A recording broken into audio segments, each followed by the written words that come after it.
Back here at the Dream Bowl once again, and perhaps many of you are wondering why Pittsburgh has the home field advantage. After all, both of these teams are undefeated. Steve, can you shed some light on this? It's actually quite simple, Merrill.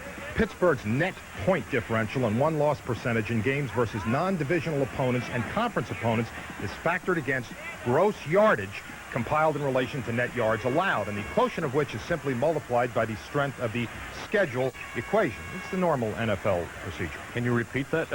Of course, the computer will not factor in the home field advantage. Let's go down to the field for more pregame festivities, because now it's time for the release of the Doves. 100,000 birds. Accompanied by the 500-member NFL Alumni and Wives Chorus under the direction of Art Donovan and Otis Sistrom.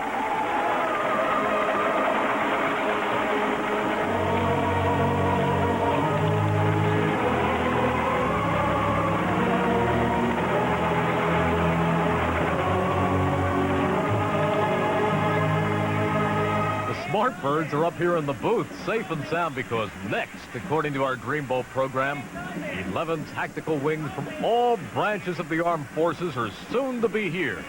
Right now, even as we speak, here they come across the farmlands of eastern Ohio.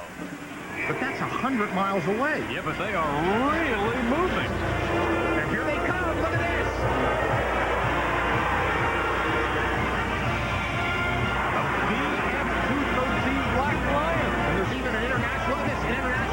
Set right here. Great Britain's Red Arrow. There's the Blue Impulse in Japan. Canadian Snowbirds. Never seen that before. Steve, even some old B-52.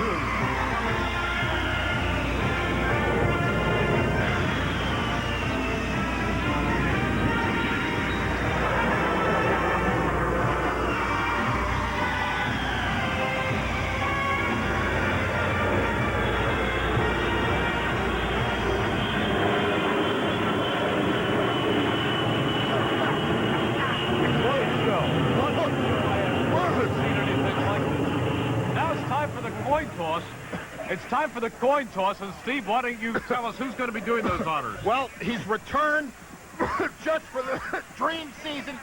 It's the last. You take it. All right, handling the coin toss, he's here.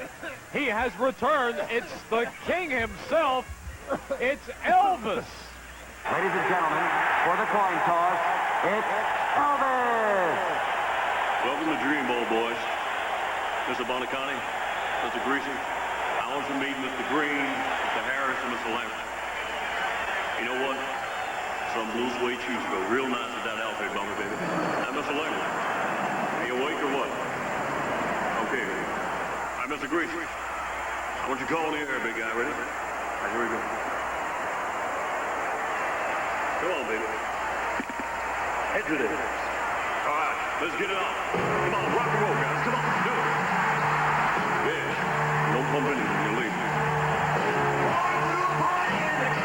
Very well, ladies and gentlemen,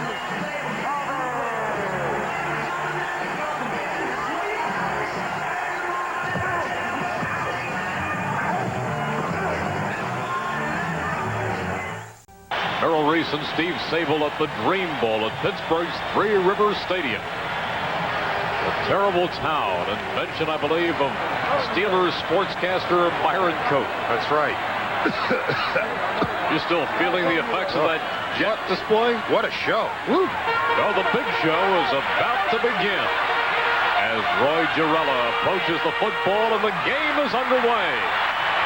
End over end, coming down to Mercury Morris, who stumbles, gets up, comes across the 5, the 10, on his feet at the 15, and just makes it back to the 20, tackled by Larry Anderson. First and 10 for the Dolphins. They have the football on their own 20. And as we set the offense here, this offense is characterized by two things: consistency and emotional stability. Now, the big play potential is there with Paul Warfield and Mercury Morris, but the Dolphins prefer to wear you out with relentless, mistake-free execution. First play, it's a run, and it's a give to Larry Zonka off the left side across the 30. Larry Zonka pulled down by Bill Blunt, Mike Wagner, and Dirk Winston. But a pickup pickup of 10 yards off the left side. Well, the mark of a great runner is how many yards he makes after he's hit. And Zonka, he never goes down on first contact. He was gang tackled there. It looked like he was stopped, but then the whole pile moved forward 2 yards. Steve, here's the Pittsburgh defense. 3 members of this defense are already in the Hall of Fame. Joe Green, Jack Ham, and Blunt. Jack Lambert's sure to follow. 1st and 10 for the Dolphins. They have the ball at their own 30. Opening minutes of action. Reese sets the offense. Give is to Morris. Morris trying to sweep. Leaps over Zonka.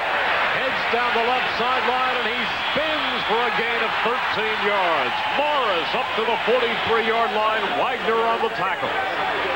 One of the great strengths of this Miami team stems from the fact that Don Shula knows everyone's limits and abilities. Jim Kick, number 21 there. Not a great runner, but has good hands, and he replaces Mercury Morris on 3rd down situations because of his skill as a receiver. And, of course, on defense and passing situations, Shula inserts linebacker Bob Matheson and switches to a 3-4. You know, today, everyone uses situation substitution, but Shula had mastered that concept 15 years ago. So the Dolphins are keeping it on the ground. A deep pitch goes to Morris. Morris tries to turn the corner. He cannot. He cannot. As Jack Ham spills him for a 3-yard loss. It's very difficult to sweep the Steelers. Their linebackers are just simply too quick and agile. Watch Jack Ham here, number 59. I can't think of another corner linebacker who could put mind and muscle together quicker and with better judgment than Jack Ham. And don't forget, it was Ham's interception, Steve, in the final seconds against the 49ers in the playoffs that enabled the Steelers to reach this game. All right, the give again to Morris. Stumbling, staying on his feet. Down the right sideline this time for a big gain in the Steeler territory. Boy, he picked up another 13-yard gain in the 1st down. So if you don't succeed the first time, go right back and try the other side. Well, it's another excellent example of how Shula adapts his system to fit his players. The play was designed to take advantage of Morris's quickness and agility. But right here, see, he can either turn upfield or bounce to the outside. But when Larry Zonka cuts down Jack Ham, the outside way is clear. Morris makes the right decision, sweeps the end for a 1st down, and that's also why Zonka is in the Hall of Fame. He blocks and runs with equal impact.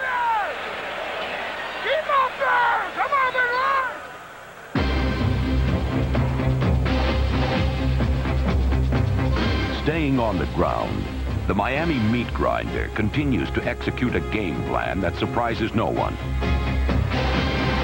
9 consecutive running plays penetrate Pittsburgh's defense. But at the 6-yard line, the steel curtain closes down on Zonka. With 1 foot to go on 3rd down, they reject his bid for a 1st down. The Dolphins have driven 74 yards in 9 plays. They have a 4th down and a 1.5 foot at the Steelers' 6-yard line. Shula's got a decision to make here. A lot of times, Steve, in a situation like this, the coach theorizes you don't want to go away without any points. Let's just give it to John. Right, but remember, the Dolphins have scored a touchdown on every opening drive and every one of their 7 victories in the dream season. And Shula likes to get that first touchdown, get a lead, get leverage, then force his opponent to throw into his ball-hawking defense. And plus, with a runner like Zonka, you figure he can bowl for that much. It is Zonka, and no, don't think he made it. I do not think he made it. Mel Blunt, white on the stop, and the steel curtain has held and the fans go wild.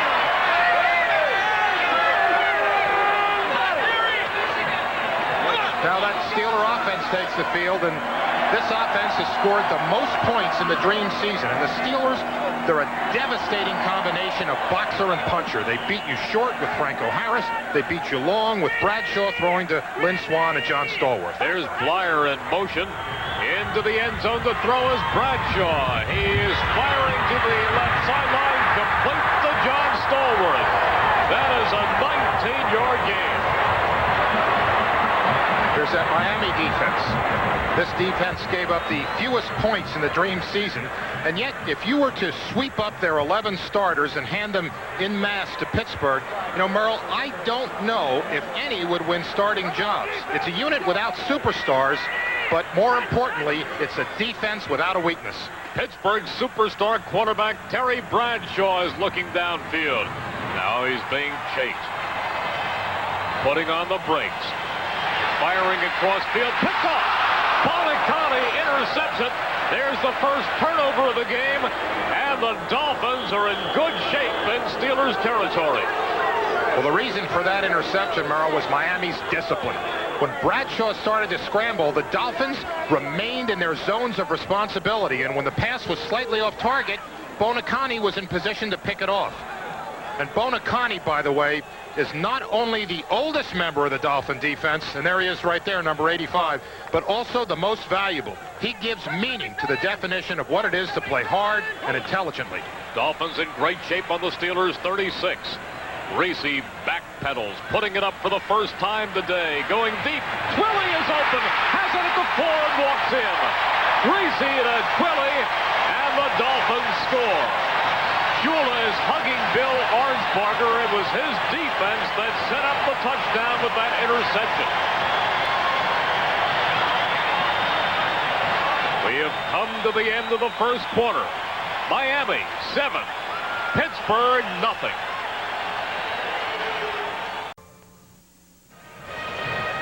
(7-0) Miami here in Pittsburgh in the Dream Bowl. Greasy to Twilly for the only score. Greasy is the perfect quarterback for Shula's ball control offense. Conservative, efficient, unselfish. Bradshaw, on the other hand, can be reckless. But he's also a resilient competitor who seems to save his best for last. You know, he's thrown a touchdown pass in the 4th quarter of every Super Bowl he's ever played in. 1st and 10, Steelers in their own 13. The give is to Harris, trying the right side and squeezing through for about 3 or 4 yards. Bob Hines and Bill Stanford in on the tackle. It'll be 2nd and 6 for the Steelers. The ball up to their 17-yard line. Franco a bit slow getting up. You know, the Army is here today. Franco's Italian Army, mustering again after 15 years of civilian life. And there's their 4-star general. Isn't that Tony Stagno? That's right. Franco differs from Zonka in that he doesn't perceive every play as an examination of manhood. He runs with a sense of time and place, and he's carried the ball more times for more yards and scored more touchdowns in postseason games than anyone else ever. Steelers going with 3 wide receivers, Swan, Stolworth, and Theo Bell.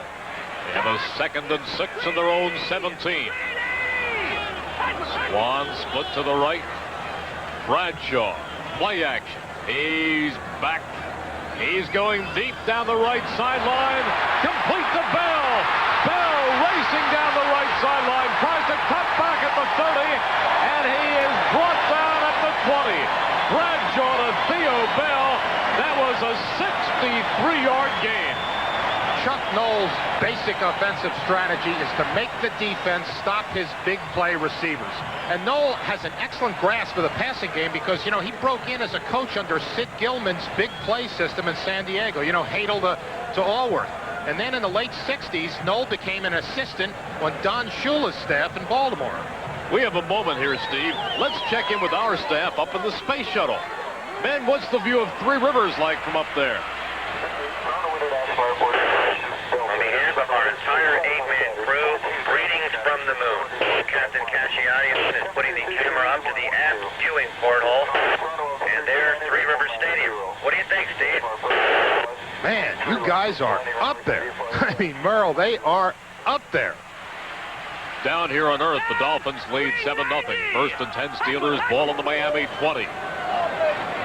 Bradshaw is being rushed. He ducks under Fernandez. He's looking. Swan's open. Bradshaw hits him for a touchdown. Bradshaw to Lynn Swan. He was wide open. Well, that drive was a concise resume of the Steeler attack. Daring, explosive, able to score from anywhere, anytime. In 1978, Swan led the Steelers in receptions and touchdowns, but I think it's his style rather than his stats that make him unique. Elegant, graceful. He's Cary Grant in cleats. We are tied at 7 apiece. The Dolphins have controlled the clock. The Steelers have made the big plays. We can now turn on the grease, get a little batter, and get these Dolphins. Get us all right. Dolphins have only thrown 2 passes so far. But remember, Merrill, in Super Bowl VII against the Redskins, Miami threw only 11 passes. And last week in the Dream Season playoffs against Oakland, Greasy passed only 14 times. Miami, you're talking about a land-based operation. 1st and 10, Dolphins in their own 22. Greasy pitches to Kick. Kick tries the outside. Oh, he is collared by Mean Joe Green. No gain. Well, Green is is a man of such prodigious strength and power that he not only gets runners down, but he embarrasses them in the process. You know, Kick weighs 215, and look what Green did to him. And Green was the first member of this Steeler team to be enshrined in the Hall of Fame. 2nd down and 10 for the Dolphins. The ball remains on their 22. Greasy with a short drop. Fires out. Complete the Mandage in the flat, but he is tackled by Mel Blount. Again, no gain. Well, the Pittsburgh secondary hits like the front 4 of most other teams, and that means receivers pay the price for each reception. It's 7 apiece. Dolphins with a 3rd and 10 on their own 22. We have 7:06 remaining in the half. Greasy up and under center. He's back looking over the middle. Complete to Warfield. Warfield down the middle with 1 man to beat. He is tackled by Mike Wagner, who just saved a touchdown. Well, that's the pattern that took Paul Warfield to the Hall of Fame. A quick post over the middle that requires both courage and concentration.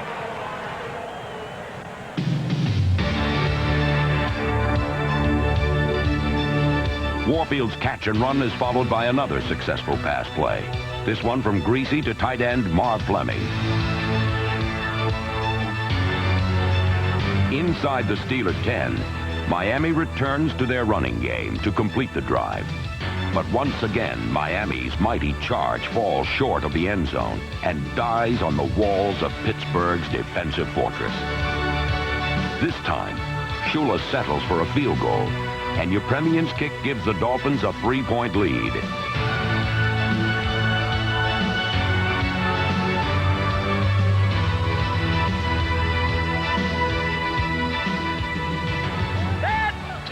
Miami. Steelers 1st and 10. Ball on their own 20. 4:02 left in the half. Bradshaw gives to Blyer.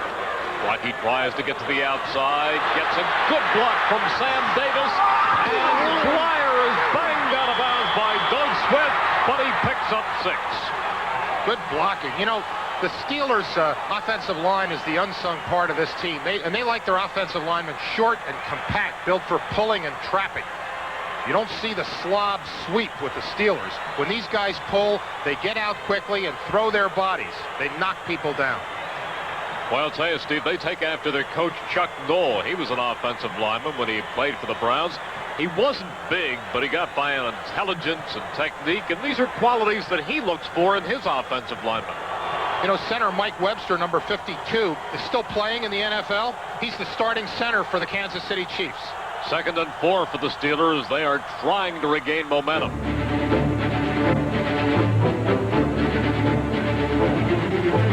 Behind the reliable blocking of his offensive line, Bradshaw renews his attack on the no-name defense.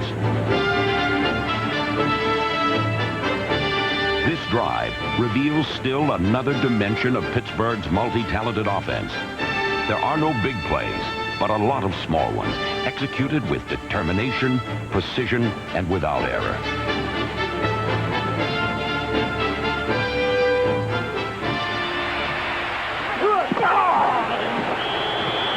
Franco Harris excels at running to daylight. He has no body lean when he runs. He's very upright, but because of that, he has a clear view of the defense. And I think if you put a carpenter's level on his head, I bet the bubble would stay steady as he ran. Well, he's breaking Miami's bubble right now. He's been the force of this drive, gaining 51 of the 62 yards. It's 10-7 Miami. They're in the closing minute of the first half. 2nd and 5 for the Steelers on the Miami 18. Bradshaw looking over the middle to Stallworth. Stallworth trying to get to the end zone. He is at the 5. He tiptoes down the sideline. A remarkable play. Remarkable play by John Stallworth. He did, Steve. He broke away. 5 men had a shot at him. You know, with Stallworth and Swan, the Steelers might have the greatest duo of big play receivers the game has ever known. And if football is like chess, you know, Merrill, as some people like to say, then wide receivers, players like Stallworth and Swan, are the bishops. One of them, used properly, can do great damage. Two can dominate the board. And so we've come to the end of the first half as they wave those towels at Three Rivers. It's Pittsburgh 14, Miami 10.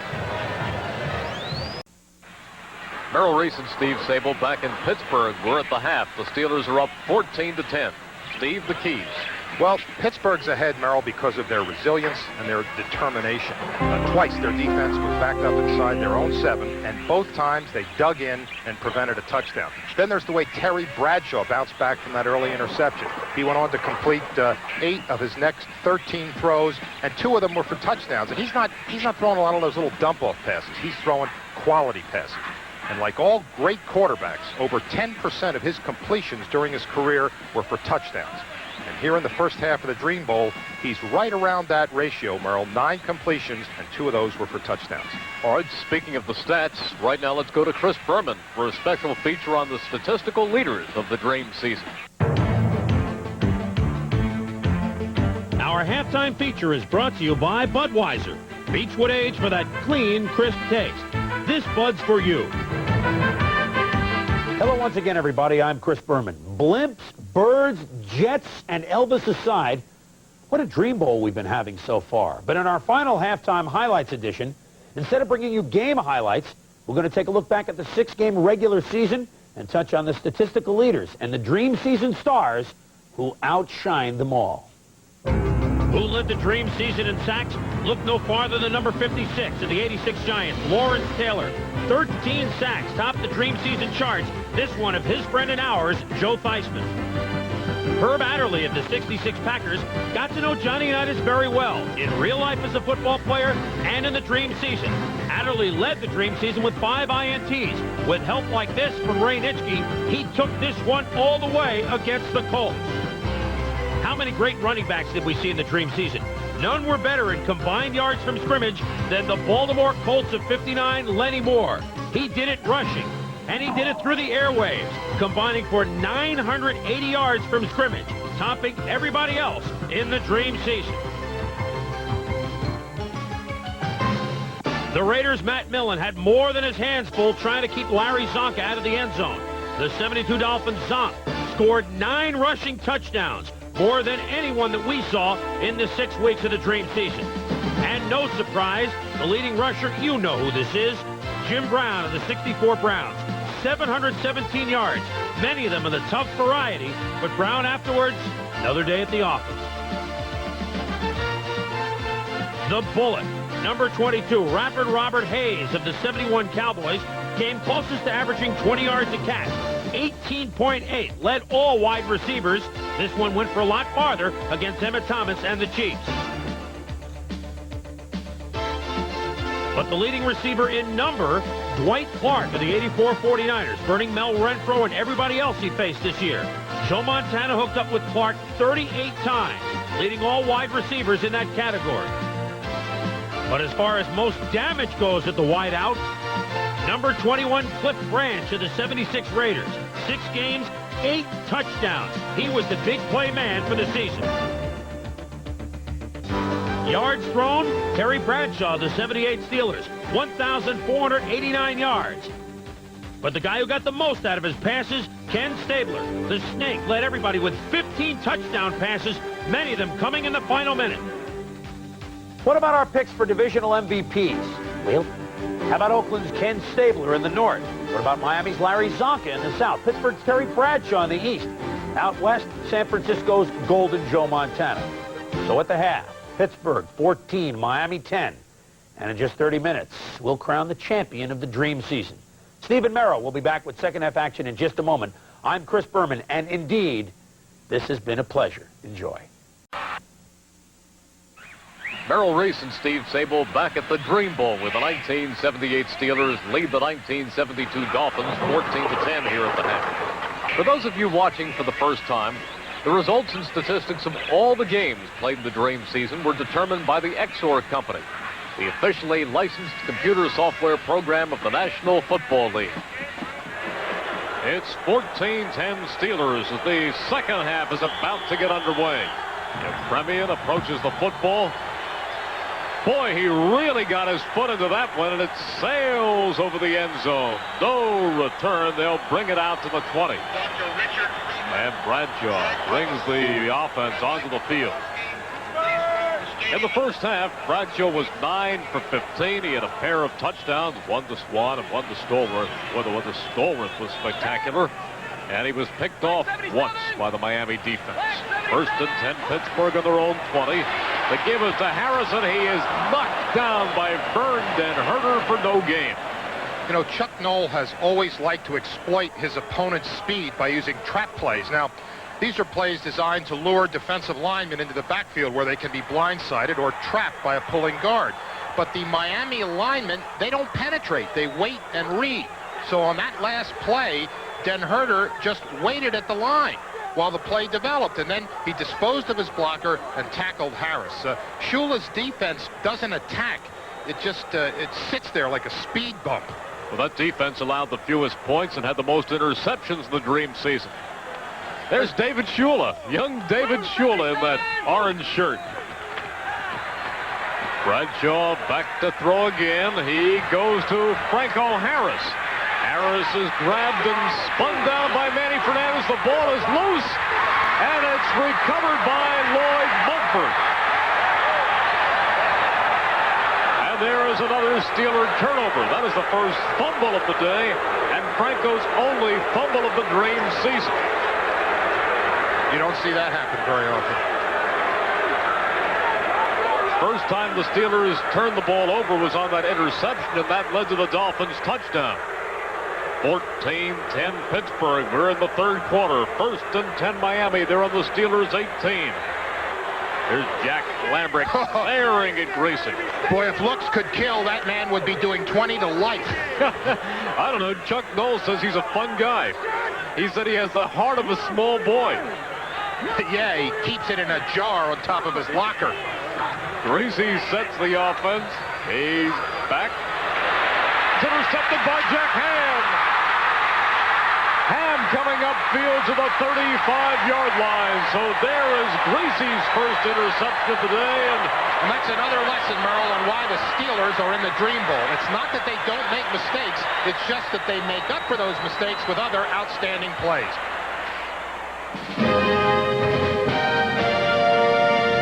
The back-to-back takeaway set the tone for the third quarter. A violent drama, dominated by two unforgiving defenses. Different in design, but equal in effect.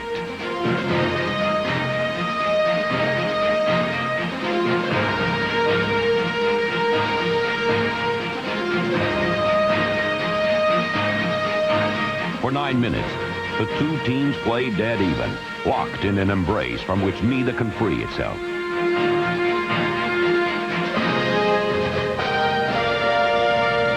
Late in the period, the balance of the game begins to tilt in favor of the Dolphins. They raise their offense to new levels of intensity and commitment and begin a determined march into the steel curtain.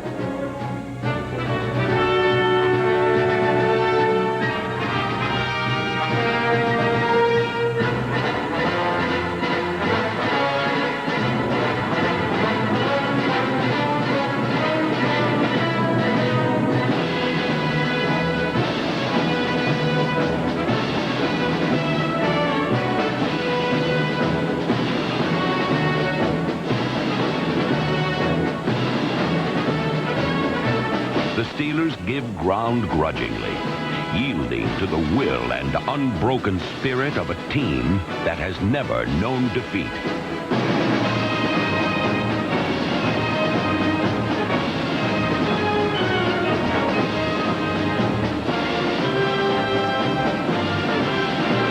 With Morris sweeping the ends and Zonka plunging up the middle, Miami labors into scoring range.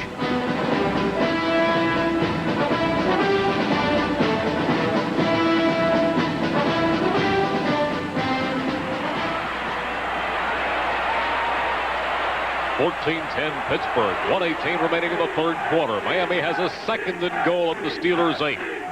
Steelers defense hasn't allowed the big plays. They've made the Dolphins work for every yard. Well, that's all right with Shula. The Dolphins are playing their game. You know, their victories aren't won in miles, but in inches. Their opponents just get worn down. It's victory by erosion. 2nd and goal at the Steelers' 8 for the Dolphins. As Greasy fakes, sets up. He floats it for Zonka at the 6, at the 5. He bangs his way in for a touchdown. Zonka clears near the 5, and Greasy hits him, and the Dolphins regain the lead. Well, that was just a little outlet pass, and Zonka ran right through fellow Hall of Famer Mel Blount. In 1972, Zonka caught only 5 passes, but this play is typical of Shula's ability to make changes. Small adjustments, subtle shifts in strategy, little unexpected things that catch his opponent off guard. It's a little changeup, but in Miami's meticulous offense, it's the sum of little things that count. Steve, I guess you could say it's been a classic Miami march. Relentless, no penalties, and the raw power of that man, Larry Zonka. It was a drive of great technical precision as well as physical power. Something along the lines of a Van Cliburn who could lift a piano as easily as he could play it. And so we've reached the end of the third quarter. Dolphins 17, Steelers 14. 17-14 Dolphins, 11 minutes to play in the fourth quarter of the Dream Bowl. Here's referee Ben Drake. Art McNally has really assembled a roster of all-star officials for this Dream Bowl. He is Tommy Bell, Norm Schachter, Ed Marion, Stan Javi. What a distinguished group of field marshals. Greasy's play action, basically play action passes today. He's been 9 for 12, 122 yards, 2 touchdowns, and 1 interception. Well, Greasy really utilizes all his receivers. In 1972, his leading receiver was Paul Warfield, who caught only 29 passes. But 7 other players caught more than 10. It's a very balanced passing attack, and that same pattern is held true here in the Dream Bowl. Of Greasy's 9 completions, Warfield and Twilley have 2 each, and Zonka, Kick, Mandich, Briscoe, and Fleming all have 1 apiece. 1st and 10 Miami. They have the ball on their own 19. Here comes the blitz. Greasy ducks under Ham. He's still on his feet. He's being chased.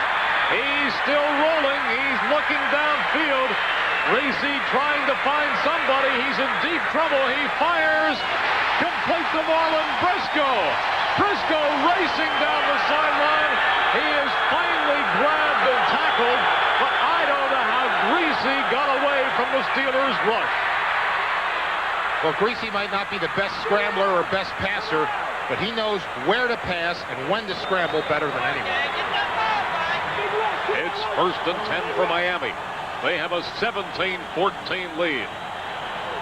Franco Harris looks concerned as the clock continues to tick away seconds here in the fourth quarter. 1st and 10 Miami as Greasy backpedals, looks to the sideline, complete to Moore Fleming. Moore Fleming pulls away from 2 men, still on his feet, hit by Wagner and Ham, and finally dropped. That was an 8-yard gain, and Greasy is getting hot.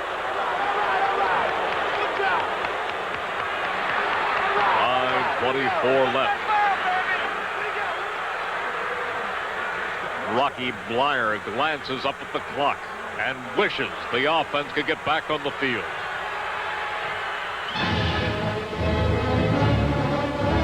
In the final quarter, the Dolphins prove how many fresh turns are left on their well-traveled road to victory.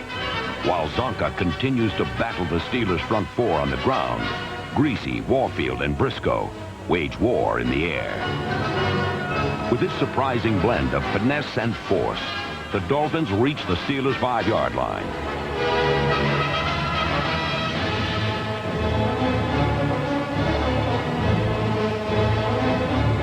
But there, 2 runs by Zonka gained only a yard. Then, on 3rd down, Morris is cut down for a loss of 3. For the 3rd time in the game, the Dolphins are denied a touchdown after penetrating the Pittsburgh 10-yard line, and Garo Yepremian is called on to attempt a 24-yard field goal.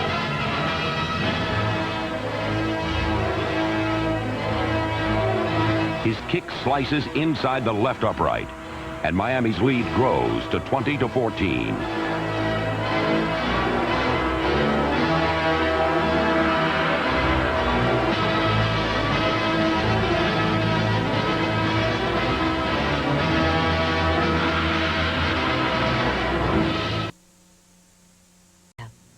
Remaining in the 4th quarter. And a season of dreams is heading for an end here at Three Rivers Stadium. Miami 20, Pittsburgh 14. 1st and 10 for the Steelers on their own 20. Bradshaw wheels and gives to Franco Harris. Looking for running room. He slithers off the left side for about 8. Well, it's going to be very important now for the Steelers to get good yardage like that on 1st down and stay out of obvious passing situations, because that's when Miami's defense is at its best. They send in Bob Matheson, number 53, and there he is right there talking to Coach Shula. He's a linebacker, and he comes in for a lineman, and he can either help out in the secondary or he can rush the passer. It's 2nd and 2 for the Steelers. They trail by 6. This is the sternest challenge this great Steelers team has ever faced.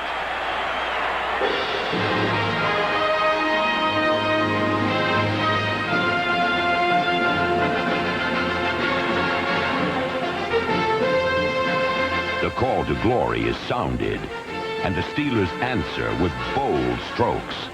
Bradshaw, Swan, Stallworth, Harris, and Blyer summoned forth the skills that brought an unprecedented 4 Super Bowl championships to the city of Pittsburgh.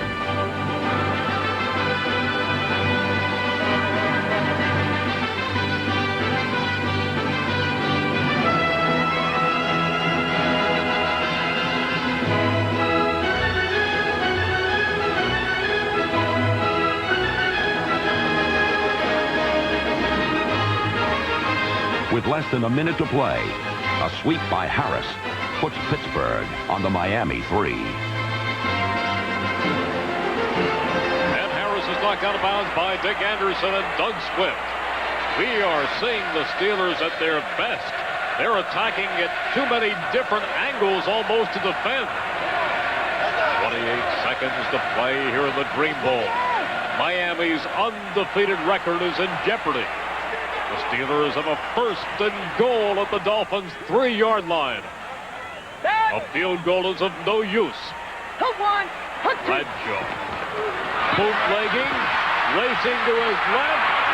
He's got the ball. Hit. There's a fumble. It's recovered by Jerry Mullins. The referee is signaling a touchdown. Now, I'm not sure. The official is signaling touchdown. Shula's upset about something here. But had this play occurred in 1978, it would have been a touchdown. But in 1979, the league passed a rule which says after the 2-minute warning, a fumble may only be advanced by the player who fumbles the ball. This touchdown will not count, Merrill. Trouble for the Steelers. Bradshaw is hurt. He is shaken up, and Mike Kruchek is warming up. He's the 2nd-round draft choice from Boston College. He saw token action in 1978. He's never thrown a touchdown in his NFL career. Play was nullified. Yep. Play was nullified. There's Bradshaw, who at the moment is wondering where he is. He really looks groggy. Kruchek will quarterback the Steelers. You know, historians say it's the man who makes the moment, but in sports, it's often the occasion that creates the hero, and championship games can breed improbable heroes. Max McGee, Jim O'Brien, Doug Williams, Chuck Mersine. Here we go. Will Kruchek be added to that list? 2014 Miami. Give is to Harris. Heading for the corner.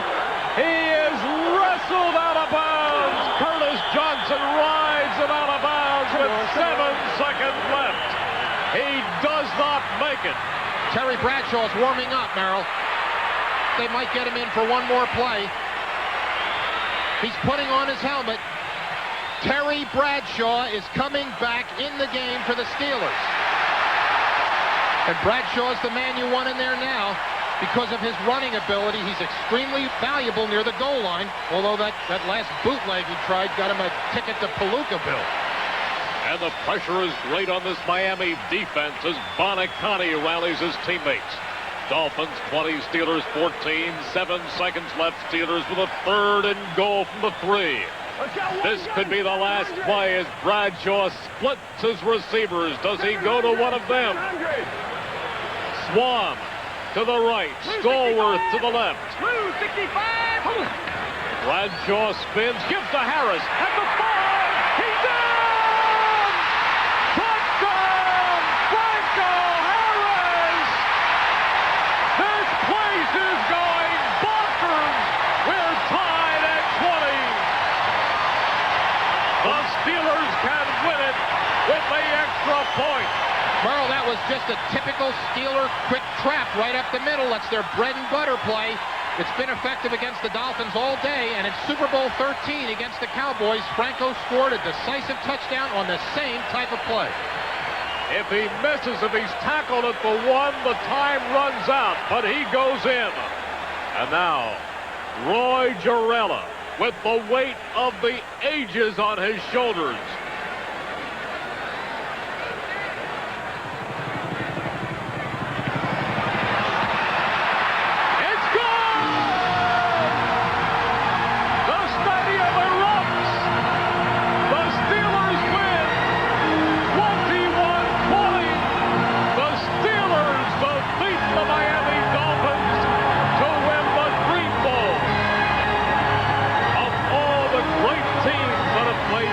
Football, the 1978 Pittsburgh Steelers are the greatest of all time.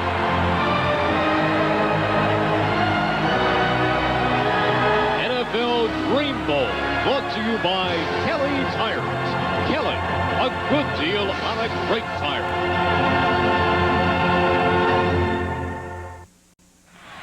In a dream season full of heart-pounding excitement, the Dream Bowl certainly didn't prove anticlimactic. The Steelers did all the things they did so well for so long. Bradshaw hit Swan and Stallworth for touchdowns. Franco produced in the clutch. And Steve, that mighty steel curtain lived up to its reputation. Merrill, I think when you analyze the reasons for the Steelers' success, you return to that universal key that unlocks all doors to victory on a football field, and that's defense. And I think it was the ability of the Steelers' defense to respond to moments of crisis that won this game. 3 times, Miami muscled their way inside Pittsburgh's 10-yard line, and each time, the steel curtain shut down the drive without a touchdown. We'll be back with some final thoughts on the dream season. The final, once again, the Steelers beat the Dolphins 21-20. The Steelers end up as champions, but, Steve, it was a season filled with champions. It really was, Merrill, and we'd like to end this dream season with a final salute to all the great teams, coaches, and players who made this season come true. Their achievements, their skill and courage are what this dream was made of. For Merrill Reese, I'm Steve Sabol, and it all happened in a dream season.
you by Chrysler Motors.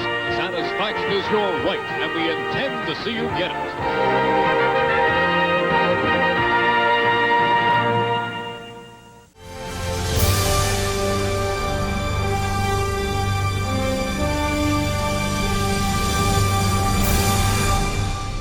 If you're asking me where the 72 Dolphins that had a perfect season, from start to finish, from the first game to the Super Bowl rates, I think it's fairly obvious. There's no question. It's the number one team.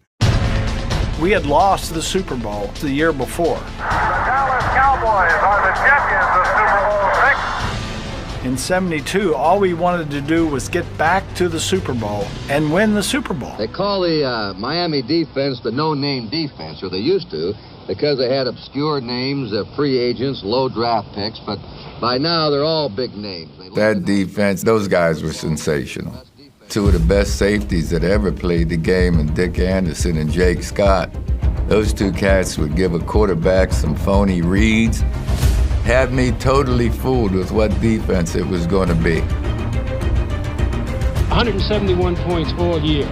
Lowest in the league, 26 interceptions. You think you can do everything against this defense, but for some reason they seem to stop you. He spins, tries to get the handoff away. Hernandez comes in and almost steals the ball. He does! And Nick Buoniconti was all over the field. This defense has just been magnificent today. Well, those Dolphins never cease to amaze me. They've given up the least points in the NFL. They've scored the most. The Dolphin ground attack broke a 36-year-old record to become the greatest rushing team in NFL history and the first to have two 1,000-yard runners on the same squad. That team will always be the greatest team ever to me. Mercury Morris, Jim Kick, Larry Zonka. Give it a Zonka. The greatest running attack in the history of football. They're my backbone of my NFL experience. We won the first 4 games, and then I got hurt, and here comes Earl Morrall. Earl won the ball game, won the next 10 games. Now he's going to run with the ball.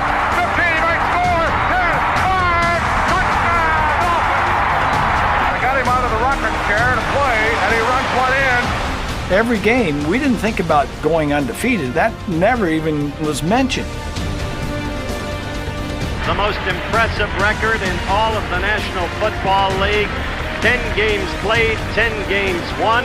We thought about winning the division. This is a true effort today of 40 people wanting to be the first team in history to win 14 games in a regular season. So we're very proud of this football team. And then we thought about winning in the playoffs. Caught by Zonk at the 5, gets off a tackler and goes in for a touchdown.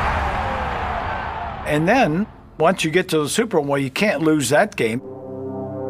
No team has ever come into the Super Bowl with an unblemished record. No team has ever won 17 games in a row in a professional football season. Miami's shooting for that record today.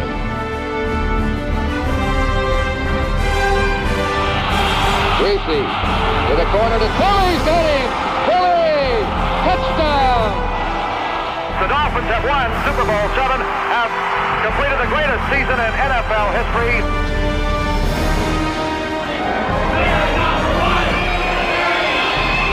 They were the best that ever played when you come to the records, you know what I mean.